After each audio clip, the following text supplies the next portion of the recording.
Good morning, fellow ruminators. Welcome back to another session, Rumination with Andrew. Thank you so much for joining as we are about to discuss a very important topical matter.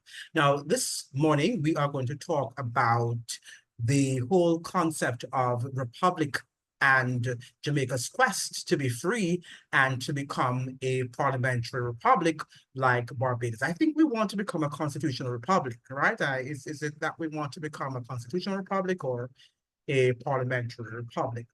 I can't remember, but we want to become a republic. That's the buzzword in Jamaica, and people are looking and they are searching for answers, and they want a magic wand because they believe that if we extricate ourselves from King Charles III, that we are going to be automatically independent as a republic, and hence our nation will be successful and be prosperous. But is that a serious way of thinking? Have we lost our minds? Or are we just drinking the Kool-Aid that our politicians have given us to drink without fully trying to see where they got the water from, where they got the Kool-Aid from, and perhaps the sugar? Because something is wrong with our thinking. And when I speak, people are thinking that, wow, this guy perhaps has knocked his head somewhere, and he seems not to be in touch with reality. But you are not in touch with reality if you are actually following what your politicians are telling you. Because how often are they going to deceive you for you to wake up and understand that the republic that they are seeking and searching for is a false republic? It's a republic that is not going to set you free. I wonder if Jamaicans should ask themselves the question, who really owns Jamaica? Who really owns the assets and the resources of Jamaica? You need to ask yourself that question. And perhaps when you delve into your research, you will come up with a different reality. Because I am not grasping for the life of me why Jamaicans believe that having this sort of change to becoming a republic is going to solve our problems overnight, when we do not like law and order, and republics are built on law and order. And we have a strong aversion to law and order. And that is why that's, I think, the root cause of our lack of success all over the years. And law and order is the root cause of corruption. If our country does not follow law and order, then of course you're going to have corruption at all levels. But we do not like it. And then we blame our politicians when we hear about rumors of corruptions. We blame them. Wow, they should be, sent out of office because they are corrupt, right? And they're unethical. But when we look at ourselves, the populace, the ordinary man and woman on the street, we understand that too, we do not like law and order. And for example, if we're playing our music loud and people need to be productive, they need to be working, they need to be sleeping, resting to be productive for the next day of work. Many of you don't want to turn down your music, right? Because you're saying, well, I'm free and I should be free to do whatever I want to do, even if it actually, if I have to walk on my next door neighbor. If it suppresses the right of my neighbor, I don't care, right? But you want to be a republic, and a republic is a country in which law and order is preeminent. So are you telling me now that Jamaicans are going to be persons who embrace law and order and want to have an orderly, peaceful, and loving society? Is that going to happen overnight? And may I suggest the persons who own most of the assets in Jamaica, the economic resources, which a lot of times mostly belong to foreigners, are they going to just give up the resources and give it back to Jamaican citizens if we really want to become a true republic? What does a republic mean to you?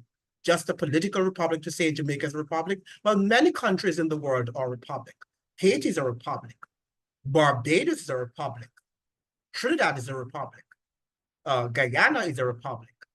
Are they seeing great difference between what is happening in Jamaica and what is happening in their countries? Perhaps yes, in some cases. But before they became a republic, perhaps those realities were also there before they became a republic. Right? Certainly Haiti is a republic, but has not lived that experience or that reality for the majority of its existence. The United States, which was supposed to have been a republic, also lost its republic as a result of the Civil War. And people still call it a republic, but it lost a large part of what its republican institutions and what was supposed to be the rule of law during the Civil War, not to mention after 9/11. Okay? So when we're talking about republic post 9/11, what do we really mean? What is a republic? And we often cite the United States as the exemplar of democracy and a republic. But what is she now? And is she really an example for the world? We have long said that the United States is a military empire, right? You can't be a republic and be a military empire at the same time, right? It's not practical. It's not feasible, right? But you need to understand, but Jamaicans, they think living in the throes, the backyard of the United States, it means therefore that we're going to just automatically become independent. And we think that we're still aligned with Great Britain. We're not aligned with Great Britain. Great Britain does not control the world. And I don't care what you think about King Charles. King Charles has to also respect the United States as the preeminent power in the world. And Great Britain does a lot of United States bidding because they are no longer the empire of the world. So if Jamaica should extricate itself from King Charles tomorrow and just call itself a republic, it doesn't mean anything, right? It's just a name. It's not in substance. It's time for us to understand that. I think what we need to look at is to be aimed toward becoming a law-abiding society and constructing a civilized society in Jamaica. What about economic independence? Because we are not economically independent. We are economically dependent. And that's why tourism is the major, one of the major foreign owners in Jamaica. And many of these hotels are not owned by local people, by local entrepreneurs. So when we begin to talk about republic, what does that mean? We've got to ask ourselves these questions. And I'm really wondering, if Marcus Garvey was alive, what would he be thinking of us? Shame on us. And I think our politicians know that they can do whatever they want to do, and they can deceive our people because they have nothing to offer our people at this point in time of our history. Because they understand that the political economic elites have already stolen the wealth from Jamaicans, and then they're just going to promise them some empty Republican state, as if that is going to fill the vacuum. That is nonsense, utter nonsense. It's time for you to wake up and see that that is not going to be pragmatic at this stage of our history. What is in the head? Sometimes I do really wonder what is in the head. What are people thinking? You can't be that stupid to see that we have not been progressing. We are a society which is a lawless society, corruption to the core, crime and violence running amok. And then we're going to talk about Republican status. So what are we going to do about crime and violence that is threatening our very existence as a nation? And we're talking about Republican status as if that is going to solve our problems overnight, particularly that of crime and violence, problems of crime and violence, and also economic dependence. If we strive toward becoming economically independent, then that's what we should be aiming for. And then afterwards, we can think about Republican status. But we have to be economically independent. Do you think when the United States, when they rose up against Great Britain, do you think if they thought that they could not have been economically independent, that they would have waged a war against Great Britain? I dare not think so. They understood their economic power as those 13 former colonies. They understood that they had a chance of waging an economic war, because if they should extricate themselves from Great Britain would suffer economically. And they were really thriving. They were not powerful in military as Great Britain was, but economically, they were really, really growing and in some cases outdoing Great Britain. Because Great Britain at that point in time had become where it was at the time where the United States is right now, right? This colossal military empire that was actually waning and dying because of all the wars that it had to be engaged in its quest to promote itself as the reigning empire of the world. And that caused a lot of failure. And I told you that immediately after the United States, the former colonies waged their war against Great Britain, that Great Britain also wanted Haiti, wanted Saint-Domingue. And they lost that battle. And they invested huge sums of money to that battle, and they lost. And they realized that their power was now waning at that time, was waning. And as an empire, they were on that road of death. Because that is what happens to all empires. They eventually die. But until they die, they are going to put up a fight. And they cause a lot of harm. So we can't underestimate them. And the United States is that reigning superpower, is that reigning military empire of the world. And a country like Jamaica that does not have any economic dependence and depends on the IMF and the World Bank and the international, development bank and these, multilateral and neoliberal institutions, what do you think Republican status is going to mean for us? It absolutely means nothing if we do not try to extricate ourselves out of that dependence syndrome. We've got to really become an independent society economically. But we don't want to become, an independent society, an independent economic society, if you will. What we want to become is a society that just likes to produce music and entertain the world and say that we're a republic. Jamaica to the world is a republic.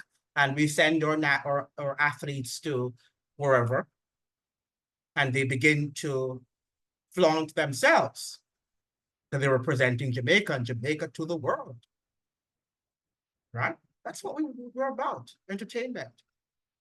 Right? It's not about improving the lives of the masses in Jamaica. And I really, really, really wonder sometimes when people walk the length and breadth, when they drive the length and breadth of Jamaica, what do they really think of us? When they look at the masses of our people, what do they really think about us? And do you think that Republican status is going to change their minds about what they think about us in terms of the level of poverty that sometimes you see there? What is happening to us? And where is the ability to think, the capacity to reason? Where is it? Right? Everybody is saying the same thing, shouting, and there's lots of noises and screams, but nothing authentic, nothing of substance is coming out of Jamaica. Nothing. Right? And then you talk about, I'm talking nonsense. You are talking nonsense. You don't know what you're talking about. Because if you think that Republican status is going to just miraculously lift us out of our problems tomorrow, you are not living in reality. You are delusional. If you think that the United States is going to recognize Jamaica as an independent country because it's a republic. I have news for you. I have news for you, right? Because it doesn't change. Nothing will change fundamentally. Another thing I should ask, how much money, and Jamaicans should be concerned, is this process costing to transition us from this constitutional monarchy to a constitutional republic? How much money is that costing? And are we going to pay all of these legal fees and costs to these so-called brilliant legal scholars who at the end of the day will be, made fat with money and running to the bank and go running to the bank while the masses of people remain poor and in poverty, right? They like to tell us what to do and not to do. These legal scholars and these economic scholars and these political scholars. And at the end of the day, they can't carve out, for a country as small as the size of Jamaica, they can't carve out a prosperous, law-abiding society. But they like to tell us what we should do about being a republic or not. And isn't it interesting that what they are now presenting to you, the people, these two political parties, the PNP and the JLP. The PNP desires that we become a republic, but we should go to the CJ, that's a Caribbean Court of Justice, right? While the JLP, they desire a republic, but they think that we should still continue with the Privy Council. What nonsense is that? That's all they can, that's all the option that they can give us, right? Because they know that what they're talking about is nonsense on both sides, that we're not going to become a republic.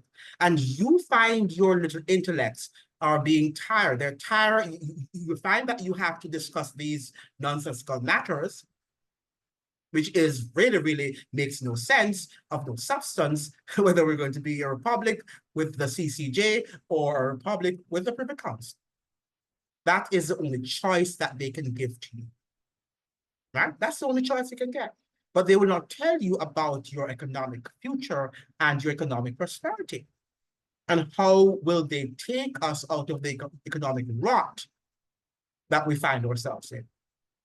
Right? Because they know that they have no answers for that. Well, if we do not have economic independence, we do not have a republic. It's impossible for us to have a functioning republic. Yes, we can have a full republic. Yes, we can have an artificial republic. But guess what? People love artificial world because the entire world is artificial. The way how you dress, the makeup that you use, everybody is artificial. Artificial hair, artificial eyes, artificial eyebrows, everything is artificial, including our republic. And that is why it's very hard to converse with anyone on the matter, because the reasoning is also artificial, right? The reasoning is artificial. And talk about the lack of reading, right? The lack of reading. Interesting, somebody from Barbados, said to me today that, Barbados can never become a dictator because, or is not a dictatorship, or can never, lead towards dictatorship because the people there are intelligent and they're sophisticated. I have news for this person, because so was Germany. So was France during the French Revolution.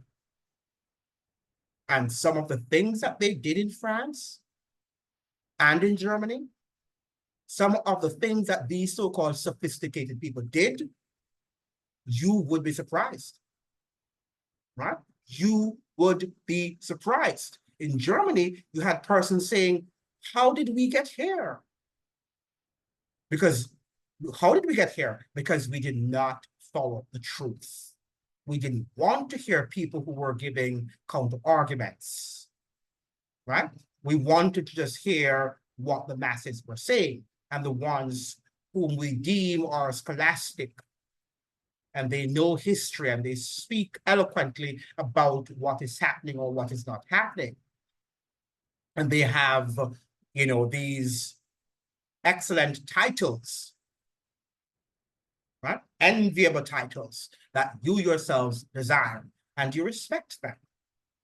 Working for the United Nations and the World Bank, and you feel like, these people know it all, right? And they attended Harvard University and they attended the Yales and that is what deceives you. These are the people who deceive you because you do not want to think for yourselves, right? You don't want to think for yourselves. This is not about being skeptical. And yes, it's about being skeptical in the sense that when you're a critical thinker, you have to be skeptical. You have to have a positive, a good dose of skepticism. You must be skeptical because you can't trust anything that you're seeing in the world at this moment. Nothing can be trusted. No one can be trusted at this juncture of our history. Now, there was something that I read here from this article. Let me close here since I have been speaking too long. And the writer of this was Dr. Conrad Worrell. And the title of it's coming from the Crusader newspaper group. And, the title of the piece, We Must Revisit the Garvey Economic Model. And he's talking about the fact that Marcus Garvey emphasized the economic model of self-reliance, right? Marcus Garvey knew that, the European model of development was for them, and they were not concerned about this, and that we should have developed our own model of self-reliance. But we did not listen to him. We thought that we were going to be integrated, right? And white people would accept us and we would become Europeanized overnight and everything was going to be all right. Because baby, don't worry about a thing, because every little thing is gonna be all right. And you sing and you dance and you think that that is so. And it's not what it is not so. It is the complete opposite of what you are thinking. But this writer, included some very important arguments in his speech, right, in his writing or in his article, I beg your pardon. He said, the more I read and study about Marcus Garvey, the more I am amazed at the great contributions he made to African people to become a self-reliant and self-sufficient people. At the core of Marcus Garvey's program was his urging of African people to acquire education and economic power, two things that Jamaica lacks at the moment, right? We do not have the level of education that we should have had over the years, and we do not have economic power. So if we do not have these two important ingredients, how are we going to become a republic? Nobody's going to respect us on the world stage. As he always stated, a race without power is a race without respect. I repeat that, a race without power is a race without respect. And you can talk about the Jamaican race, you can talk about the Trinidadian race, you can talk about the Barbadian race. A lot of times we tend to racialize people in terms of the color of their skin. But before this colorism came about, before we, the whole racial concept of, relating to people's pigmentation came about, people used to talk about the Nigerian race, they talk about the German race, they talk about the Irish race, the American race. That is how they separated races of people, by their distinct cultural and national identities, right? So if we don't have the economic power and we have not achieved the educational attainments that we should have, there's no way that Republican status is going to help us. This juncture of the history. Now, this, as our ancestor, Dr. Tony Martin, writes in his book, Race First, which is one of the best books written on the works of Marcus Garvey, unlike his major rivals in the United States, built a mass organization that went beyond the civil rights agitation and protest and based itself up on a definite, well-thought-out program that he believed would lead to the total emancipation of the race from white dominion. So many of our leaders, what they tend to do is they tend to look at the superficial, and you go out and you bust some sweat and yeah, we want freedom, we want freedom, we want Republican status. At the end of the day, that is not going to help you because no one respects you in the first place, right? Because if you go to Jamaica tomorrow, you will see that most of the country is not owned by Jamaicans. Many Jamaicans don't even have access to their own beaches there. And you're talking about Republican status. What does that mean? Right? I would think we need to fight for our economic and sovereign rights and freedom. We should have access to our beaches, and we should not have sold our assets to foreigners because they are going to control us, right? As they are doing right now. So Mr. Garvey also established a steamship company, the Black Star Line, which we all know. He envisioned a fleet of steamers carrying passengers, establishing trade among African people of the United States, Central America, and the Caribbean and Africa. All right. So the whole concept is to have economic independence and to have an educated society. Right? We need to have that. Dr. Martin explains that central to the ideological basis underpinning Garvey's program was a question of race for Garvey. The Black man was universally oppressed on racial grounds, and no matter how much people try to shy away from this issue, the fact is, this is still true today, right? This is still true today. And lots of white people, when they go to Jamaica and they see the masses of Black people, they just think that that is the order of the things. That's how Black people should live, right? They have absolutely no respect if we do not strive to become, an educated society and also an economically independent society. And at this moment, we are not. We are not. And they're not going to respect you by the Usain Bolts and the Chilean Fraser Prices, as your leaders are, making you believe. And many of you believe that you're respected based on some, entertainer or athlete, right? As Malcolm X used to say, it was our blackness which caused so much hell, not our identity as Elks, Masons, Baptists, or Methodists. If we're ever to become a liberated people, this idea must be deeply rooted in the day-to-day organizing and mobilizing of our people as we seek economic and educational liberation. Far too many Africans in America have abandoned this idea in their organizing projects. It's all about racializing and becoming popular and just say that you are a civil rights activist, title behind that name, right? And there's no substance to what we're doing, right? There's no substance to what we are doing. It's very interesting, right? And sometimes you wonder if you're preaching to a dead wall. Mr. Garvey understood that the foundation of our liberation was economic and educational independence based on racial solidarity. It's not just about, removing the king from being head of state, right? There are numerous lessons we can learn from the legacy of the Honorable Marcus Garvey.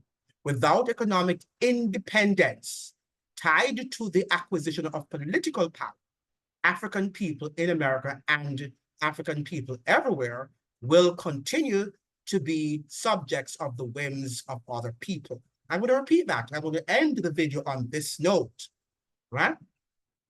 Without economic independence tied to the acquisition of political power, African people in America and African people everywhere will continue to be the subjects of the whims of other people, including King Charles and the United States presidents. All right? So you better understand that. In this regard, Garvey said, you can be educated in soul, vision, and feeling, as well as in mind. To see your enemy and know him is a part of the complete education of man. Develop yours, and you become as great and full of knowledge as the other fellow without entering the classrooms, right? So this is important. We understand it's educational power, right? Educating ourselves and becoming economically independent. That is going to allow us to be respected among groups of nations, right? Not becoming just a republic, right? Notice that Marcus Garvey, when he was in Jamaica before he was, he had to leave because of the nonsense that was happening there and the fact that, our people betrayed him, right? He was not there trying to extricate the king or the queen at the time from this being head of state. He knew it was a constitutional republic, a constitutional monarchy. He knew at the time that Jamaica was a constitutional monarchy. But his major quest and his major ambition, that is Marcus Garvey's, was to educate the people and to have them become economically independent. Because even if we are a constitutional monarchy and we're educated and economically free, right? So the queen is just a symbolic gesture. Yes, we can one day remove her or remove him. Right now is King Charles, right? But these are just a gesture, right? Because we can also become a republic tomorrow night. And guess what? Still a largely semi-literate and also economically dependent country. Where is that going to lead us? Where is that going to lead us? But our leaders don't care because they have nothing to offer. They have nothing to offer. And it's time for us to wake up. Wake up.